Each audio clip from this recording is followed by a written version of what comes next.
con el título Vivimos en los últimos tiempos, o podríamos también llamarle ¿acaso somos realmente la última generación? ¿Es posible, damas y caballeros, que estemos realmente viviendo en los últimos días de la historia? ¿Podría alguien decirnos en qué tiempo particular se encuentra la humanidad?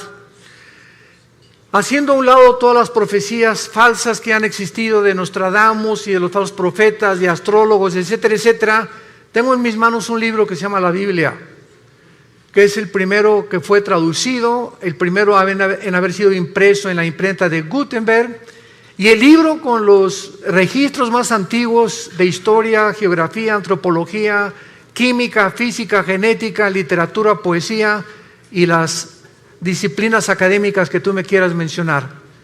Y este libro es precisamente nuestro, podríamos decir, nuestro GPS, nuestro Waze, nuestro manual, nuestra guía que Dios nos dejó, porque si Dios existe, no nos creó solamente y nos dijo, pues ahí se multiplican y fructifiquen, y ahí, ¿verdad?, al morir se van a quedar en la tumba, y cada quien viva como quiera, las leyes morales háganlas ustedes, porque ustedes no son diferentes a los animales. Pero en la Biblia encontramos todo lo contrario a lo que las corrientes filosóficas, a través del tiempo, han tratado de influir a través de los medios de comunicación, de las universidades, a nosotros y a nuestros hijos, que somos el producto de una evolución, de una selección natural, que no somos diferentes a los animales y que no tiene ningún sentido ni propósito la vida. Esto es lo que se llama el materialismo, el humanismo, el hedonismo, donde el ser humano, en un relativismo total en el cual vive ahorita en el siglo XXI, cada quien hace lo que bien le parece según sus ojos. Pero tenemos este libro maravilloso como el testimonio que Dios nos da para que nosotros podamos saber nuestro barco hacia dónde se está dirigiendo. Y al comprobar, como lo vamos a hacer esta mañana, que las profecías de los profetas hebreos de hace cientos y cientos de años anunciaron con muchísima anticipación antes de que llegáramos a la culminación del siglo XX y siglo XXI, que fue en el siglo XX donde entramos ya, como lo vamos a demostrar, a la última generación, demuestra que este libro es verdaderamente la palabra de Dios. Hace 2500 años hubo un profeta llamado Daniel, que cuando el rey Nabucodonosor, rey de Babilonia, que es actualmente la nación de Irak, ahí las naciones que se encuentran actualmente en el mundo, en la Biblia aparecen con otros nombres que fueron cambiados a través del tiempo. Babilonia, ¿verdad?, es ahorita Irak, por eso el presidente de Irak hace algunos años, Saddam Hussein, quería reconstruir Babilonia como lo hizo Nabucodonosor. Irán, por ejemplo, la nación de Irán aparece en la Biblia con el nombre de Persia, porque en 1935 se le cambió el nombre de Persia a Irán, o a la República Islámica de Irán. Y así encontramos que geográficamente, históricamente, la Biblia es absolutamente cierta y sin ninguna duda de que haya algo en la Biblia arqueológico, histórico, genético, físico que se pueda contradecir. Todo lo contrario.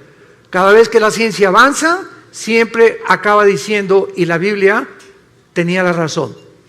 En el libro de Daniel, capítulo 8, por ejemplo, comenzamos a encontrar varias profecías acerca que se le dieron a este muchacho que tenía 17, 18 años cuando fue llevado exiliado a Babilonia o a Irak hace 2600 años para ser precisos. Y este muchacho se enfrentó con entidades espirituales que la Biblia le llama ángeles. La Biblia nos revela que estamos rodeados de un mundo invisible, un mundo espiritual, donde entidades espirituales se hacen visibles y toman las formas de seres humanos. La Biblia nos muestra que el mismo Dios, Jehová, en Génesis 18, se hizo humano y se le apareció a Abraham como un ser humano. Y muchas personalidades en la Biblia hablaron y tuvimos enfrente a Dios. Pero como a Dios en su gloria no se le puede ver, Él tuvo que tomar una forma como nosotros para poder tener comunión, caminar con nosotros. Y esto es algo sorprendente en la Biblia, de que estos enviados de Dios hayan podido dar el testimonio de las cosas que nos rodean con cientos de siglos de anticipación. Por ejemplo, en Daniel 8, versículo 17, se le dijo a Daniel: la visión es para el tiempo del fin. O sea, las profecías que se le dieron claramente es para un tiempo del fin. Vayamos a ver más adelante cuál es este tiempo del fin. Versículo 19, y le dijo el ángel: yo te enseñaré lo que ha de venir al fin de la ira, porque esto es para el tiempo del fin. En otras palabras, el mundo va a llegar a un punto de degradación, de depravación moral tan grande que va a acarrear inmediatamente el juicio y la ira de Dios. Y lo que estamos viendo, como lo vamos a ver a continuación, insisto, no son más que síntomas de que estamos en un mundo a punto de naufragar. El planeta Tierra está enfermo con una enfermedad terminal de pulmonía. Todo está infectado, el planeta Tierra está tosiendo, ya tiene un cáncer el planeta Tierra en el agua, en el aire, en la comida, etcétera, etcétera, donde nosotros lo hemos hecho y donde la humanidad, desgraciadamente, muy tarde está tratando con el famoso, ¿verdad?, clima social y cambiar la forma de lo que existe, de la atmósfera, porque ya no es tiempo, el mundo se encuentra en un punto en el que ya no tiene regreso. En el capítulo 10 de Daniel, el ángel le vuelve a Daniel a decir en el versículo 14 estas palabras: he venido para hacerte a saber lo que ha de venir a tu pueblo en los últimos días, porque la visión es para estos días. Capítulo 12, versículo 4, le dice el ángel a Daniel: Daniel, quiero que estas palabras las selles hasta el tiempo otra vez del fin. Muchos correrán de aquí para allá y el conocimiento se aumentará. Y en el versículo 9, él respondió: anda, Daniel, porque estas palabras están cerradas y selladas hasta el tiempo del fin. Vamos a ver más tarde que esta profecía se cumplió en el siglo XX. Veamos ahora el testimonio de Jesucristo y los apóstoles. ¿Qué fue lo que Jesucristo, mientras estuvo aquí en la tierra hace 2000 años, aportó para poder nosotros tener el conocimiento de que Él quería que supiéramos en qué tiempo nos encontramos? Nadie sabe el día y la hora en el que Él va a regresar. Y cualquier profecía que vean ustedes en las redes sociales, que Jesús viene, o que va a haber un temblor dentro de 2 meses, o que va a pasar esto, son tonterías de personas que quieren atraer a las redes sociales seguidores para causar controversia y pueda despertar en ti la conciencia del interés. Aquí tenemos la Biblia. No tenemos que acudir a las redes sociales para saber qué es lo que está pasando en el mundo. Jesucristo, en el Monte de los Olivos, en el famoso Sermón del Monte, capítulo 24 de Mateo, dijo estas palabras cuando los discípulos le preguntaron, estando sentado en el Monte de los Olivos, diciéndonos: dinos cuándo serán estas cosas y qué señal habrá de tu venida y del fin del siglo.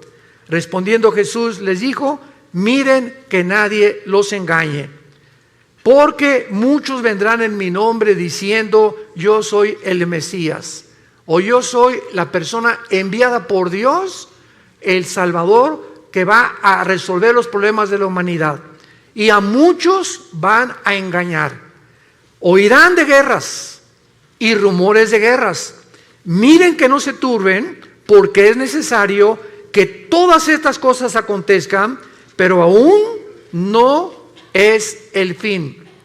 Se levantará nación contra nación, reino contra reino, y habrá pestes, hambres y terremotos en diferentes lugares, y todo esto será el principio de los dolores. Damas y caballeros, desde que Caín mató a Abel, hace aproximadamente 6000 años de historia, que es la que la humanidad tiene de acuerdo a la Biblia, nunca ha habido una época en la historia que no haya habido guerras. De acuerdo al Instituto para la Investigación de la Paz en Suecia y Estocolmo, de los aproximadamente 6000 años que tenemos de historia, solamente han habido 25 años de paz. En 6,000 años de historia del ser humano, solo hemos tenido 25 años de paz. O sea, la historia de nosotros es una historia de guerras. Continuamente, generación tras generación, revoluciones, golpes de estado, etcétera, etcétera. Pero el ser humano vive contra el ser humano. Somos autodestructivos. El sentimiento de la ambición de tener cada vez más poder, más prestigio, más dinero, lleva al ser humano a un punto donde él se eleva y al llegar allá a la punta del éxito, a la punta de la montaña, descubre que no es Dios. Y que alcanzaste el éxito, alcanzaste el dinero y comienza el ser humano a descomponerse con drogas, con mujeres, con su sexualidad. Comenzamos a perder completamente la brújula porque no fuimos creados para subir y tener éxito sin Dios. Dios es el único que merece toda la gloria y la adoración de nosotros. Y cuando el ser humano alcanza esta gloria y este éxito sin Dios, el ser humano se descompone. Entonces, siempre ha habido guerras. Sin embargo, hasta 1914 tuvo el ser humano el testimonio de entrar a un conflicto internacional de nación contra nación. Fue hasta el siglo XX cuando tuvimos la primera guerra mundial de la humanidad. Pasaron algunos años y en 1939 a 1945, durante 6 años, el mundo se vio confrontado. Inglaterra, Rusia y Estados Unidos en contra de Japón, Italia y Alemania en la guerra contra los nazis. La Segunda Guerra Mundial. Y después de la Segunda Guerra Mundial tenemos más de 150 millones de seres humanos que han muerto. Y Jesús dijo que en los últimos tiempos se levantaría nación contra nación. Vemos pues de qué manera Jesucristo profetizó que íbamos a entrar a donde el mundo entró en el siglo XX. Pero veamos también el testimonio de los apóstoles de Jesucristo. Por ejemplo, el apóstol Pablo. En su primera carta a Timoteo, capítulo 4, versículo 1, Pablo escribió hace 2000 años. El Espíritu dice claramente que en los últimos tiempos algunos apostatarán de la fe, escuchando a espíritus engañadores y a doctrinas de demonios. En otras palabras, antes de que venga Cristo, la Biblia se va a pervertir y habrá muchas personas que van a comenzar a hablar disparates, barbaridades, que van a acarrear el odio precisamente, o van a criticar la Biblia por la causa de 10, 15 o 20 personas que han dado un mal testimonio a través de sus vidas y a través de una teología completamente distorsionada. La Biblia le llama doctrinas de demonios. Siempre ha habido falsos profetas, siempre ha habido falsos apóstoles, siempre ha habido falsos maestros, pero Jesús dijo, y los apóstoles, que antes de que Cristo regresara, esto iba a multiplicarse como jamás en la historia lo habíamos visto. Vemos en su segunda carta a Timoteo, el capítulo 3, que Pablo le vuelve a decir estas palabras. Debes saber esto, Timoteo, en los últimos tiempos vendrán tiempos peligrosos. Y esta palabra chalepos en el griego significa feroces. Y solamente 2 veces en la etimología de las raíces griegas se usa la palabra chalepos, con el endemoniado gadareno y aquí para traducirlo como peligrosos. O sea, vendrán tiempos endemoniados, donde el carácter de las personas se va a descomponer a un punto donde la humanidad lo va a acabar aceptando como normal. Escucha las características que la Biblia describe de la última generación. Habrá hombres amadores de sí mismos. Serán tan centrados los seres humanos antes de que venga Cristo y en los últimos tiempos que lo único que les va a interesar son sus propios intereses personales. Ni su matrimonio, ni sus hijos, ni el país, ni los ciudadanos les van a interesar más que sus propios intereses personales. Hombres centrados, endiosados en ellos mismos. Y no solamente en la política, en los deportes, también en la religión, también en todas las demás áreas de las disciplinas académicas que puedan existir. hombres que van a creerse dioses y que se van a centrar completamente en sus vidas y se van a centrar en ellos mismos para poder obtener de los demás y usarlos como un objeto para sus vidas. Avaros, vanagloriosos, soberbios, blasfemos, desobedientes a los padres, ingratos, impíos. Es increíble la pérdida del afecto natural. No fue, damas y caballeros, hasta la década de los 80s, en el siglo XX, cuando comenzaron a surgir niños asesinos. Niños matándose entre ellos, niños delincuentes. Siempre ha habido robos, pero no asesinos que llegaran con una pistola, con una arma, un R-15, una ametralladora, y de 16 años o 15 años mataran a 20 o 30 de sus compañeros de escuela. ¿Qué está pasando actualmente en el mundo? Se está descomponiendo todo. Hombres completamente centrados, avaros, queriendo nada más tener dinero, ya tienen millones y quieren más y quieren más y quieren competir contra el otro que le está ganando, o tiene otra casa mejor que ellos, o tiene mejor carros que ellos. Y hemos perdido la brújula completamente, porque esto no es vivir. Esto no es el propósito por el cual tú naciste. Tú y yo nacimos para conocer a Dios, para entender que de tal manera te ama Dios, que nos dio a su Hijo Jesucristo, para que pudiéramos creer en Él y no perdernos, mas tener la vida eterna. El apóstol Pedro también menciona acerca de los últimos tiempos, y el apóstol Pedro dice lo siguiente: sabiendo primero esto, segunda de Pedro capítulo 3, que en los últimos tiempos vendrán burladores, andando en sus propias pasiones desordenadas, y diciendo y criticando a los demás, ¿dónde está la promesa que Jesucristo iba a regresar? Porque desde el día que los padres durmieron, todas las cosas permanecen como desde el principio de la creación. Pedro dice, antes de Cristo se multiplicarán los que van a perseguir al cristianismo, a la Biblia y a Dios. Y nunca como en nuestra época ha habido tantos burladores, y lo más coincidencial es, como les he platicado yo, cuando tenemos conferencias con los alumnos de universidad, ¿por qué creen ustedes que la Biblia y Jesucristo es el objeto de la persecución? Vean ustedes las películas de Hollywood, y cuando algo pasa dicen Jesus. ¿Por qué es el nombre de Jesús el que expresan cuando se encuentran en dificultad o cuando matan a alguien? O Jesus Christ, o Jesucristo. ¿Por qué Marilyn Manson, el cantante del heavy metal o del rock pesado, cuando predica acerca de sus mensajes, agarra un pollo y le arranca las plumas y agarra sangre y le escupe sobre la Biblia? ¿Por qué Madonna en sus conciertos se revuelca y dice que es sobre la sangre de Cristo? ¿Por qué no sobre Mahoma? ¿Por qué no es el libro del Corán el objeto del odio del mundo? ¿Por qué tiene que ser Cristo, el cristianismo y la Biblia? ¿Por qué? Porque es el único libro de los billones que existen en las librerías que contiene verdades absolutas. Es el libro que contiene verdades absolutas.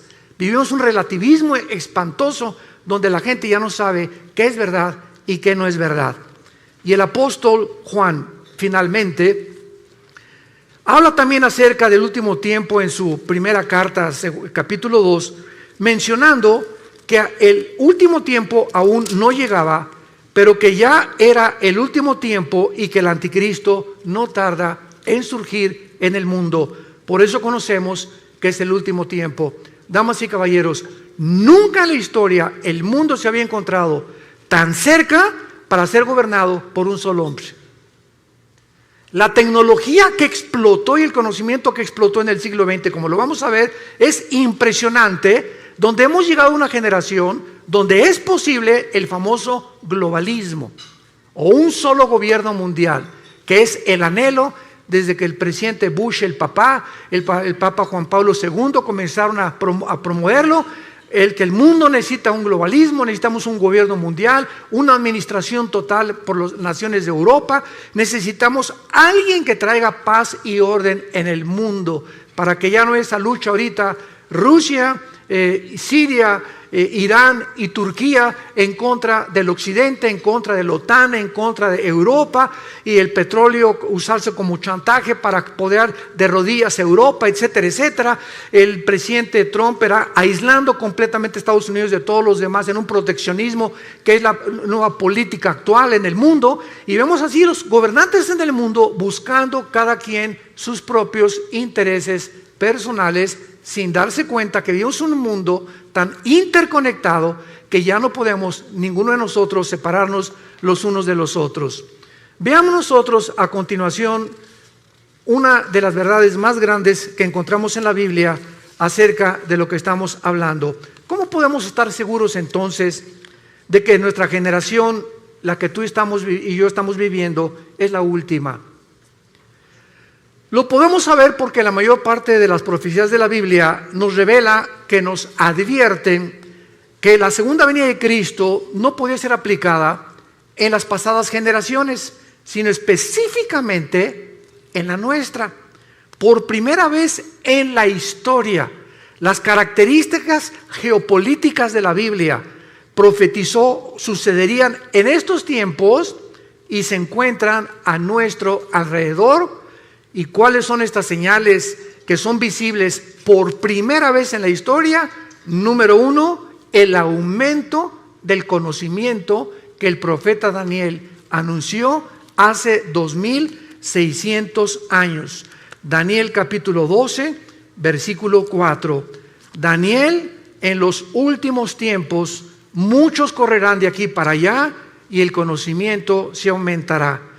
Veamos a continuación, damas y caballeros, que desde Adán y Eva hasta el siglo XX saltamos del burro al motor de gasolina. Lo que en más de 5.500 años no se descubrió fue en el siglo XX cuando explotó el conocimiento y cuando brincamos del burro al motor de gasolina, por lo que no se inventó o se descubrió en 5.000 años. 1903, los hermanos Wilbur Wright, norteamericanos, realizan la primera tentativa de volar. 1929, Alejandro Fleming, médico, descubre la penicilina.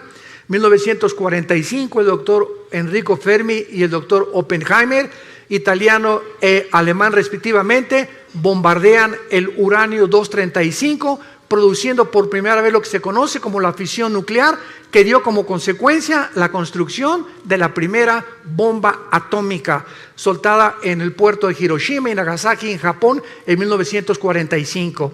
1954 es botado el primer submarino nuclear de Estados Unidos. 1957 es lanzado por Rusia el primer satélite al espacio. 1969 el hombre pisa la luna. 1973, la primera plataforma espacial es puesta en el espacio. 1975 se fabrica la primera PC. 1983, los primeros teléfonos celulares. 1991 se desarrolla la red de Internet. En 1913, el primer carro modelo Ford T corría 40 kilómetros por hora.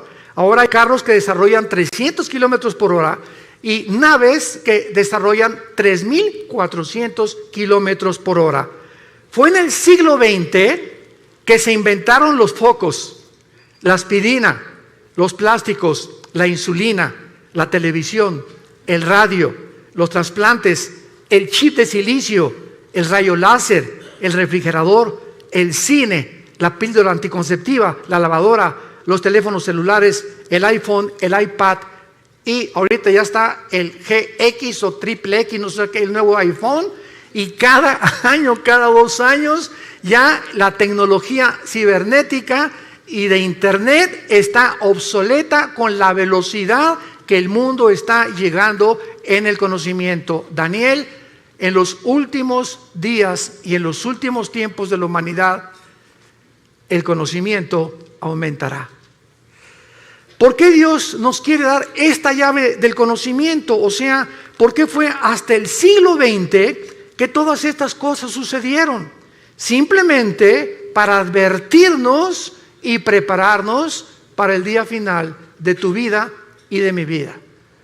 Y si Jesucristo no regresa mañana, el día que tú mueras, tal vez saliendo en este teatro puedas morir de un ataque al corazón, una embolia cerebral, no sé, ninguno de nosotros tenemos comprada nuestra vida. Es un hilo en el cual en cualquier momento se puede romper. Dios no quiere que tú mueras en tus pecados. Dios no quiere que pases la eternidad en un lugar que Jesucristo llamó el infierno. Y te puedes burlar todo lo que quieras, pero estas palabras son fieles y verdaderas. Dios quiere que sepamos en qué tiempo nos encontramos para que preparemos a nuestros hijos, para que preparemos nuestro matrimonio, para que tomemos a Dios en serio. La vida no solamente es hacer dinero y triunfar en los negocios, en el canto, en la belleza, en el deporte, en la publicidad. La vida es alrededor de un hombre llamado Jesucristo. Y si no es el eje de tu vida Jesucristo, vives una vida exactamente igual a la de los animales. Las vacas se levantan en la mañana y duermen, pastan todo el día, comen y cenan y vuelven a dormir. ¿Así es tu vida también? ¿Tienes años haciendo lo mismo? Tus pensamientos simplemente son negocios, dinero, cómo aumentar, y vas a llegar a los 50, a los 60 años de edad y olvidaste tu salud, olvidaste tu alimentación y el dinero que ganaste. Vas a llegar con 5 o 6 enfermedades que no vas a poder disfrutar ni a tus hijos ni a tus nietos, porque no supiste realmente que vivir es un arte, como decían los chinos. Si no aprendes el arte de vivir, has vivido igualito que un animal. ¿Por qué nos abrió Dios el conocimiento a estos tiempos? Porque dice Lucas capítulo 21, versículo 34, Jesús dijo: miren ustedes que vuestros corazones no se carguen de glotonería y embriaguez y de los afanes de esta vida, y venga de repente sobre ustedes ese día. ¿Cuál es ese día? Los tiempos que estamos viviendo. Porque como un lazo vendrá sobre los que habitan la tierra. Velen pues en todo tiempo para que sean tenidos por dignos de escapar de todas estas cosas que vendrán y estar en pie delante del Hijo del Hombre. Damas y caballeros, solamente para poder confirmar y ponerle el sello a este conocimiento, miren lo que ha pasado ya no en el siglo XX, en los últimos 10 años. Escucha esto: Netflix hizo que ya casi no queden videoclubs y que vayan mucha gente menos al cine.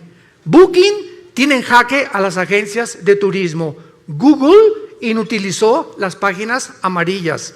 WhatsApp amenaza a los operadores de telefonía fija y celular. Las redes sociales a los medios de comunicación.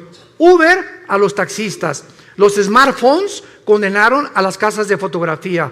El Zipcar hace la vida imposible a las compañías de alquiler de vehículos. Tesla pone en duda el futuro de los automotores. El email, el correo electrónico, ha complicado a los correos postales. Waze acabó con los GPS. La nube hace cada vez más inútiles a los pendrives. YouTube ha puesto en riesgo a las empresas de televisión. Facebook está matando completamente a todas las portales del contenido. Wikipedia mató a los diccionarios y a las enciclopedias. ¿Cuánto tiempo piensas que va a durar el empleo o la robotización a la que el mundo ha entrado actualmente en los últimos 10 años? En Estados Unidos, ya en cualquier autopista que vas, ya no hay nadie que te cobre la cuota por la autopista, son robots. Son cámaras de televisión y te llega el recibo a tu casa por correo. En la mayor parte de las compañías están eliminando a los empleados para poder usar robots y poder tener más medios las compañías de enriquecimiento, desplazando a los empleados, a los seres humanos.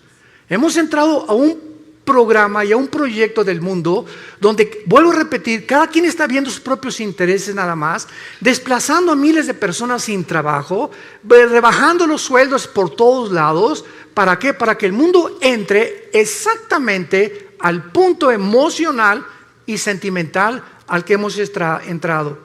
La Clínica Mayo en Rochester, en Estados Unidos, y el Hospital Hopkins, que son las dos instituciones más prestigiadas en la medicina del siglo XXI, acaban de coincidir hace algunos años que el factor principal de las enfermedades físicas y mentales del ser humano del siglo XXI se llama el estrés.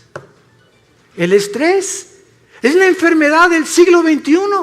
El ser humano vive un estado de intranquilidad, de inseguridad, de preocupación, de rencores no perdonados, de odio contra los demás, de antisocialismo completamente contra los demás. El ser humano vive oprimido en el siglo XXI, no tiene paz, dice la Biblia. Y hace 2000 años Jesús, previendo que el ser humano llegaría al punto del estrés, donde se han recetado más de 650 billones de pastillas Valium, Prozac, todas las tranquilizantes en los últimos 2 años, es porque el mundo no tiene paz. Y hace 2000 años Jesús nos dio la medicina para el mundo que vivimos actualmente, que no son las pastillas tranquilizantes. Jesús dijo: mi paz les dejo, mi paz les doy. No como el mundo la da. En el mundo no vas a encontrar en paz. En el mundo vas a encontrar desilusiones, persecución, críticas, calumnias, etcétera, etcétera, odio, envidias de la gente. ¿Por qué? Porque el corazón del hombre está en guerra contra Dios. Hasta que no hagamos la paz con Dios por medio de la cruz, en la que Jesús abrió sus manos hace 2000 años, tu vida no va a tener paz, ni la mía tampoco, porque Jesús hizo la paz entre Dios y nosotros por medio de su sangre en esa cruz. Veamos nosotros, en segundo lugar, otra razón por la cual nos encontramos en la última generación. Hace 2500 años, un profeta llamado Zacarías en la Biblia escribió estas palabras anunciándonos lo que sucedió en 1945, y dice así: Zacarías 14, versículo 12: esta será la plaga con que herirá Jehová a todos los pueblos que pelearon contra Jerusalén. La carne de ellos se corromperá estando sobre sus pies, se consumirán en la cuenca sus ojos, la lengua se les deshará en su boca. En 1942, el doctor Oppenheimer y Enrico Fermi fueron los líderes del equipo científico que desarrolló la primera bomba atómica en Los Álamos, Nuevo México. Los Estados Unidos, Canadá y la Gran Bretaña se unieron a un plan ultra secreto que se llamó el Proyecto Manhattan, con el propósito de desarrollar armas atómicas. En 1942-43 le mandaron una carta a Alberto Einstein, que años atrás había descubierto la famosa fórmula de la teoría de la relatividad, E igual a mc al cuadrado. La energía es igual a la masa por la velocidad de la luz al cuadrado. Y cuando Einstein recibió la carta invitándolo al Proyecto Manhattan, él le mandó una carta al presidente de Estados Unidos diciéndole: yo no puedo colaborar en un proyecto donde yo estoy seguro que al bombardear el uranio 235 y producir la fisión nuclear, el hombre la va a usar para el beneficio de la humanidad. Yo lo quiero anunciar sin ser profeta, dijo Einstein. Esta fisión nuclear se usará para destruirnos y vamos a acabar otra vez como comenzó el mundo, con palos y con piedras, porque estamos a punto de destruirnos. Bueno, el 6 de agosto de 1945, a las 8:15 de la mañana, Estados Unidos lanza a una altura de 500 metros, porque la bomba atómica no cae en tierra y explota a 500 metros de altura. Sobre el avión Enola Gay, un bombardero B-52, y pasó Estados Unidos sobre este puerto, sobre Hiroshima, y explotaron la bomba atómica, que medía aproximadamente 3 metros, pesaba 4 toneladas, portaba uranio 235, y la bomba atómica tenía la capacidad nuclear de 20 kilotones. Un kilotón equivale a 1 tonelada de dinamita. 3 días después, el 9 de agosto, sueltan la segunda bomba atómica sobre Nagasaki. El avión B-29 Enola Gay explota y destruye a un radio de aproximadamente 25 kilómetros y mueren más de 150,000 japoneses. Y lo que profetizó Zacarías, que vendría el tiempo cuando habría una explosión donde las cuencas de los ojos se les iban a deshacer y la lengua se les desharía en su boca, cuando ni siquiera la pólvora estaba siendo usada hace 2500 años, sucedió en agosto de 1945. Él estaba anunciando las consecuencias de las radiaciones, porque cada partícula de la bomba atómica tiene 200 sustancias radioactivas. Un minúsculo granito de la bomba atómica que llegue a tus ojos o que se le metiera a sus oídos o que entra por las narices o por la boca es suficiente para producirte cáncer y una muerte en menos de 6 meses. Si estas bombas tenían 20 kilotones o 20 toneladas de dinamita, quiere decirles a ustedes que actualmente la bomba de hidrógeno que se fabricó en 1952 tiene el potencial de 500 millones de kilotones. Y actualmente los misiles que están en los submarinos Titanium, los submarinos que tiene Rusia apuntando hacia Estados Unidos en el Pacífico y Estados Unidos apuntando hacia Rusia, cada submarino tiene 5 o 6 misiles y cada misil con el potencial nuclear de poder destruir 3 ciudades en 30 segundos. Damas y caballeros, nunca en la historia ha habido una generación como la que estamos viviendo, en la que podemos ya destruirnos y cualquier loco es suficiente para que apriete un botón y vuele el mundo entero. Somos la primera generación que ha alcanzado este potencial para destruirnos con la era nuclear en la que estamos viviendo. Amenazas como la de Norcorea, amenazas como la de Rusia, amenazas como la de Irán, amenazas como la de todos los países que tienen ahorita, como la India, Gran Bretaña, Francia, Estados Unidos, poder nuclear. En cualquier momento, cualquier loco vuela el mundo. O entramos en conflicto, si bombardean Estados Unidos, tiene que entrar México. Si Estados Unidos bombardea Europa o bombardea Corea del Norte, se hace un conflicto que la Biblia profetizó que en la primera próxima guerra van a morir la 1/4 parte de la humanidad. 4º sello del Apocalipsis capítulo 6. Somos ahorita aproximadamente 8,000 millones de seres humanos, de acuerdo al último almanaque mundial. 8,000 millones de seres humanos. Una 1/4 parte, estamos hablando que morirían 2,000 millones de personas. Si tú cuentas ahorita cuántas gentes hay de Alaska hasta la Patagonia en Argentina, en Sudamérica, alcanzamos aproximadamente a ser los 1,100, 1,150 millones de personas. En otras palabras, en la próxima guerra desaparecería todo el continente americano, incluyendo la Ciudad de México y satélite. Y esto puede suceder, tú te puedes levantar en la mañana. Yo me acuerdo en el 2001, el 11 de septiembre, me levanté en la mañana, alguien agarró el teléfono, prende la televisión. Eran las 9:15 de la mañana, 9:10 más o menos. ¿Qué está pasando? Fíjate que un avión se estrelló contra una de las Torres Gemelas en Nueva York. Me quedé impactado, ¿verdad? Qué tremendo se ve cómo entra el avión. Y pasaron 18 minutos aproximadamente cuando el segundo avión se estrella. Cuando yo vi que el segundo avión se estrellaba, lo pude intuir inmediatamente. Esto no es un accidente, esto es un ataque terrorista. Miles de personas se levantaron el 11 de septiembre del año 2001, se pusieron la corbata. Mi amor, darles un beso a los niños, me voy a trabajar. Se fueron a trabajar, a la 1 recojo a los niños en la escuela, nos vemos en la tarde, mi amor. Más de 3,000 personas que murieron en las Torres Gemelas nunca supieron que ese día no iban jamás a volver a ver a sus hijos, a su esposo ni a su esposa. ¿Quién se iba a imaginar que en una torre un avión se iba a estrellar contra ellos? Damas y caballeros, así es la vida. Estamos en un hilo colgando todos nosotros. Es impredecible lo que pueda suceder en cualquier momento. Por eso la Biblia dice: prepárate para encontrarte con tu Dios. La vida es más que hacer dinero, más que el éxito, más que lo que estás haciendo. Entiende, necesitamos regresar a la cruz, hacer a Dios nuestro Salvador, vivir para Él, darles un legado a nuestros hijos de honestidad e integridad, para que puedan ellos comprender que la vida es mucho más que lo que les hemos enseñado equivocadamente durante tanto tiempo.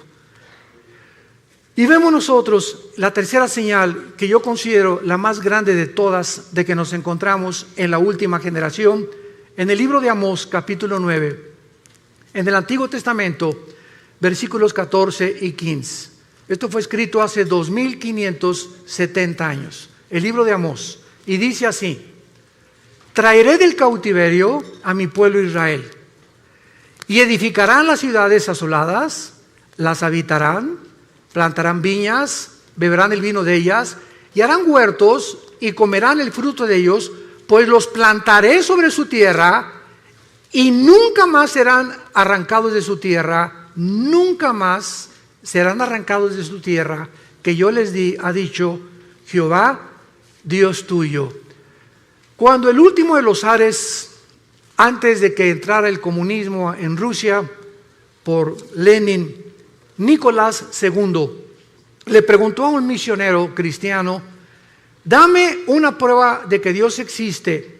Este misionero le contestó y le dijo al zar Nicolás II una sola palabra: te voy a dar una sola palabra para demostrar que Dios existe. Y entonces el misionero le dijo la palabra Yisrael, Israel.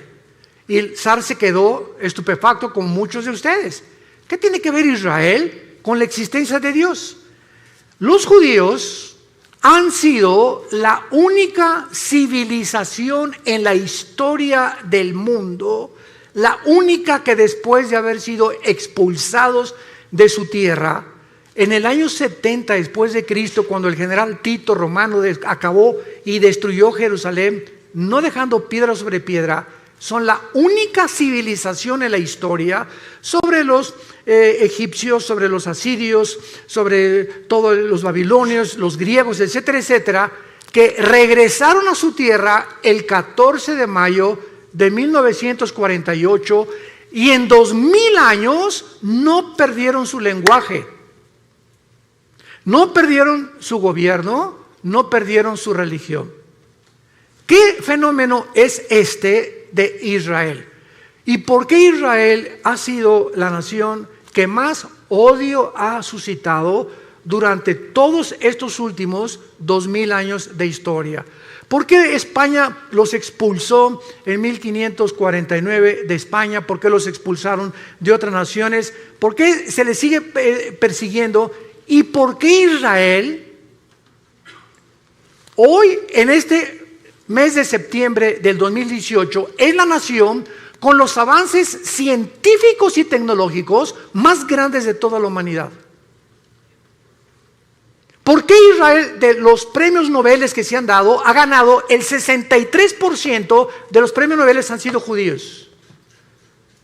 ¿Por qué Israel tiene actualmente, siendo un minúsculo del país geográficamente del tamaño de Nueva Jersey, comparado con más de 22 millones de naciones árabes que lo rodean, por qué tiene el mejor ejército del mundo y los mejores pilotos del mundo actualmente, mejores que los MiG rusos, mejores que los F-21 de Estados Unidos, mejores que los ingleses? No se compara con nadie en el mundo los pilotos y la aviación y la fuerza aérea y la defensa que tiene Israel en tecnología, en avances científicos y en la tecnología que tiene a través de la ciencia. ¿Qué es lo que ha hecho que este pueblo haya podido resurgir de las cenizas? ¿Y cuál es el mensaje que tenemos que entender? Es muy simple para comprender y se los voy a compartir. Cuando Dios creó el mundo, en el libro del Génesis, Dios escogió un punto geográfico en el mundo, un área geográfica, para que en esa área geográfica, a través de los 6,000 años de historia que el mundo ha desarrollado, se pudiera concentrar precisamente en ese punto insignificante que es Israel. Entonces Dios llama a un hombre, no de Israel, lo llamó de Irak, que se llamaba Abraham. Y entonces a Abraham, Dios le escoge un hombre para que forme una familia, para que a través de él nazcan 12 hijos y para que a través de los 12 hijos se forme lo que se conoció como las 12 tribus de Israel. ¿Cuál es el propósito por el cual Dios hizo esto? Simplemente para que nosotros entendiéramos lo siguiente, que a través del tiempo Dios tenía que llamar una nación a través de un hombre y a través de esta nación darnos a nosotros sus leyes. Dios llama a Israel para que a través de ellos recibamos las leyes morales. Los 10 mandamientos se los fueron dados a Moisés en el monte Sinaí. No existe un código de conducta ni de ética que se le pueda asemejar a los 10 mandamientos hasta el siglo XXI. Dios le da a Moisés las leyes de la alimentación, Levítico capítulo 11. Y le dice Dios a Moisés hace más de 4,500 años, damas y caballeros, no comas tacos al pastor, no coman carne de puerco. Y hasta el siglo XX se descubre una sustancia que forma parte de las grasas y que se le bautizó con el nombre de colesterol, que es algo que en nuestras venas que circula toda la sangre. Tú comes grasas, se te van cerrando las arterias, el corazón bombea con más dificultad y sobrevienen los ataques cardíacos. ¿Por qué? Porque tienes el colesterol demasiado elevado. Dios le dijo a Moisés que las azúcares podían producir un estado en el ser humano que podía llevarlo a la muerte. Y se descubrió hace menos de 25, 30 años los famosos triglicéridos, que se pueden conocer como la gasolina que tenemos en exceso. Comes demasiado Coca-Cola, toma Coca-Cola y te van a enterrar la semana que entra. No hay más azúcar que en la Coca-Cola, es la bebida más venenosa y la más terrible que pueda una persona consumir. Todas las bebidas de lata, todo es absolutamente químico, y estos azúcares destruyen el sistema inmunológico. Entonces te enfermas de cualquier cosa por las grasas y las azúcares. La Biblia hace más de 4,500 años. ¿Quién le dijo a Moisés los secretos de lo que podíamos comer y lo que no podíamos comer? No comas conejo, dijo Dios. Le dijo a Moisés, no coman langosta, no coman más que peces o pescado del mar. Y ahora se descubre que los camarones, altísimos en colesterol, la langosta, que es la más cara en el restaurante, es la que más daño nos hace. Increíble. Esta es la razón por la cual Dios tenía que llamar a un pueblo, y Dios llamó a Israel. Y si hubiera llamado a los mexicanos, los guatemaltecos, ¿y por qué no a nosotros? Y si hubiera llamado a Dios a los franceses, los españoles, ¿y por qué no a nosotros? La cuestión es que Dios es soberano, y Él llamó un pueblo, y Él escogió a este minúsculo, insignificante pueblo que hasta el 48 pudo regresar a su tierra, para que a través de ellos tuviéramos las leyes morales, las leyes de ética. Y es a Moisés a quien Dios le da. Escuchen, abogados que nos visitan, el derecho no tuvo su origen en Roma, que el derecho romano, que Grecia. El derecho fue establecido, y los principales artículos del derecho fueron dados a Moisés hace más de 4,500 años en el libro de Deuteronomio, capítulo 1. Quiero leerte lo que Dios le dijo a Moisés, si eres abogado, hace 4,500 años. Escucha estas palabras. Dios le dice a Moisés, manda a tus jueces que entre tus hermanos juzguen justamente, entre el hombre y su hermano y el extranjero. No hagan distinción de persona en el juicio. Así al pequeño como al grande oirán. No tengan temor de ninguno, porque el juicio es de Dios, y la causa que les fuere difícil la traerán a mí, y yo lo oiré. Dios establece el principio de lo que se conoce actualmente, y es el símbolo de la abogacía: la mujer con los ojos vendados, con una espada en la mano y una balanza en la mano izquierda. ¿Qué implica esto? Que el que imparte justicia, llámese ministerio público, llámese diputado, llámese senador, gobernador o presidente de la república, no puede ver nadie a quien está juzgando, si es rico, si es pobre, si es ciego, si tiene dinero, si tiene influencias o no tiene influencias. El juicio tiene que impartirse de una forma equitativa, sin ver a la persona que estamos juzgando. La espada representa la justicia y la balanza, el balance con el cual tenemos que juzgar.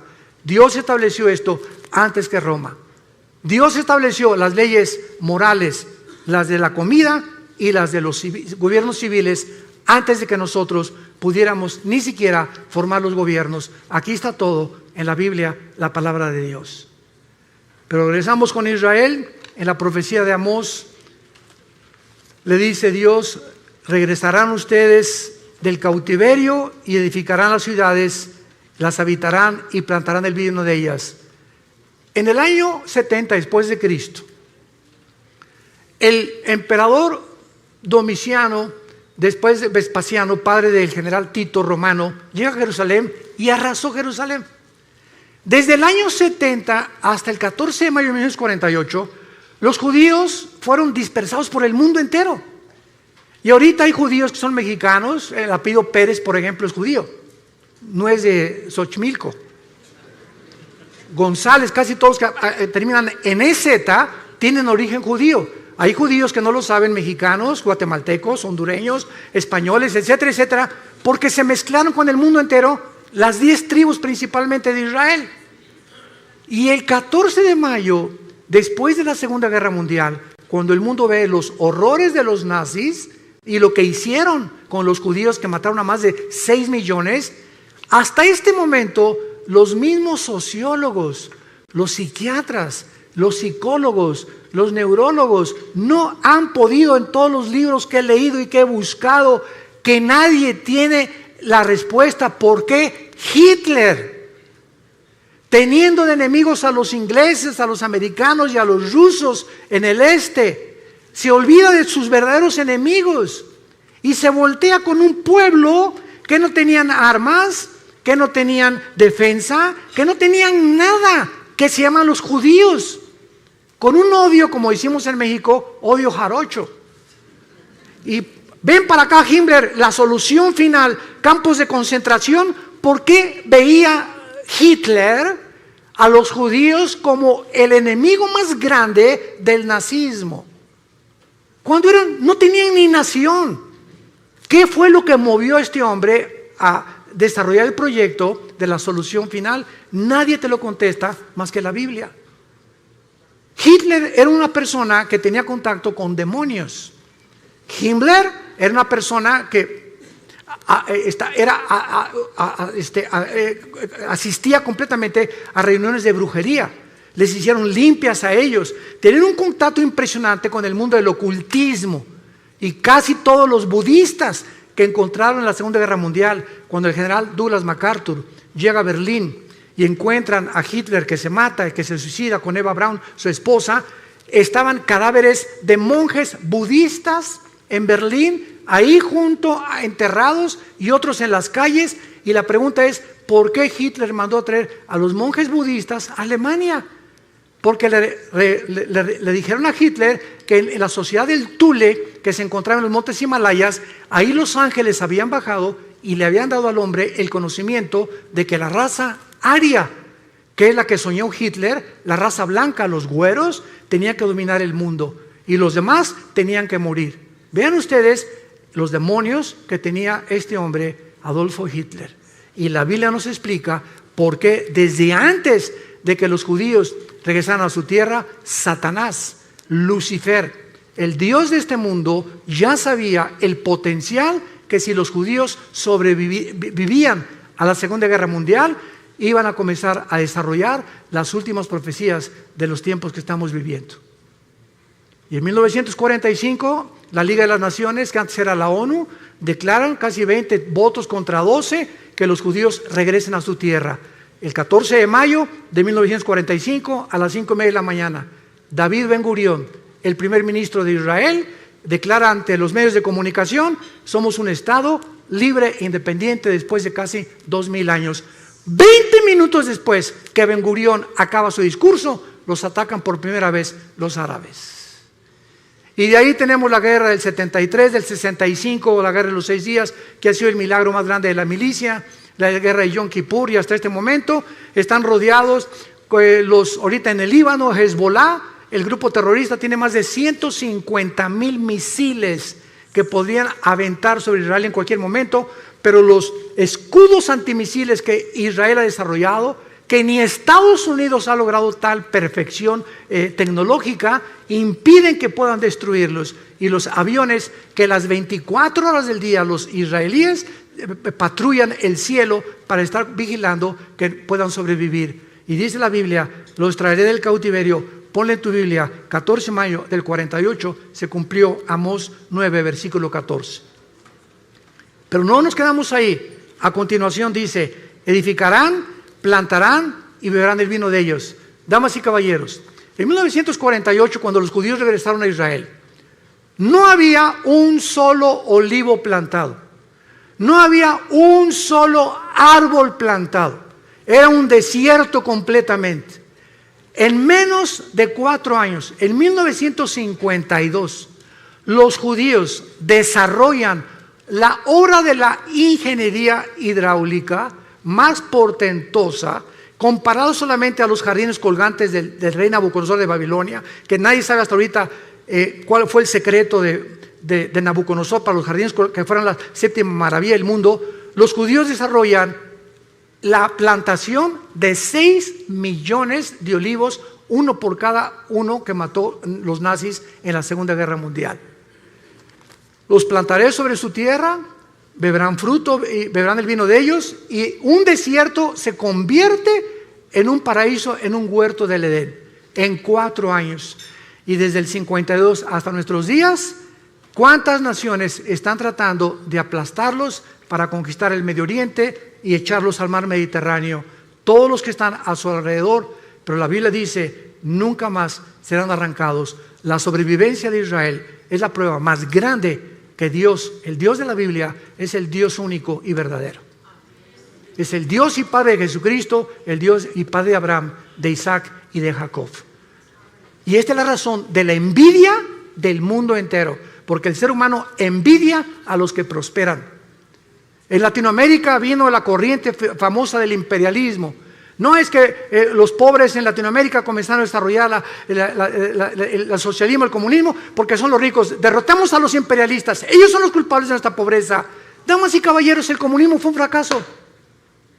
¿Qué pasó en el 60? ¿Qué fue lo que hizo Castro con Cuba? Derroquemos a Batista, el comunismo, y a los 2 años salieron peor todavía. No hay un sistema de gobierno. Es una mentira la famosa teoría del proletariado y la burguesía de Carlos Marx. No ha funcionado. Estamos buscando como locos, como niños, cuál funciona, qué es lo que realmente, cuál gobierno, el comunismo, democracia, monarquías, etcétera, etcétera. Y vamos a seguir ahora sí, como dijo en México, como Don Teofilito, dando palos de ciego, porque solamente Dios nos puede decir cómo podemos gobernarnos. El hombre no tiene la capacidad de resolver problemas que van más allá de la capacidad que tenemos para resolverlos. No somos dioses, damas y caballeros, y Dios te invita en esta mañana a que vengas a la cruz, a que te des cuenta que nuestros días están contados. Se viene sobre el mundo una nube como no nos imaginamos. Vienen catástrofes, explosiones, erupciones, tsunamis, tornados, huracanes, terremotos como nunca los habíamos presenciado antes. Síntomas que los caballos del Apocalipsis ya se encuentran en el cielo. Ya están los cascos del Apocalipsis listos a entrar en un terror, en una ola de terror como el mundo jamás la ha visto. Y la Biblia dice que tú no tienes por qué estar aquí cuando estas cosas sucedan. He venido, dijo el Señor Jesucristo, para que tengan vida y para que la tengan en abundancia y sean tenidos por dignos de escapar las cosas que vendrán sobre este mundo. Dios te ha hablado en esta mañana. Dios te pide que vengas a la cruz, que veas a su Hijo con los brazos abiertos, diciéndote que te ama. Dios te ama. Dios te ama. Y dio su vida por ti en la cruz. Y Él quiere que nosotros nos volvamos a Él. No somos dioses, hemos hecho el ridículo como administradores de este mundo y tenemos que entender que solo en Él está la respuesta de por qué nosotros vivimos, existimos y por qué vamos a morir. Les pido por unos instantes que inclinen su cabeza ahí desde tu lugar, y a los que ustedes bien les parezca, a los que sientan en su corazón, en su conciencia que estas palabras son fieles y verdaderas, dile tal vez por primera vez en tu vida esto a Dios. Ahí desde tu lugar, dile estas palabras: Señor mío y Dios mío, yo te pido perdón por mi vida. Sé que jamás podría pagar por mis pecados,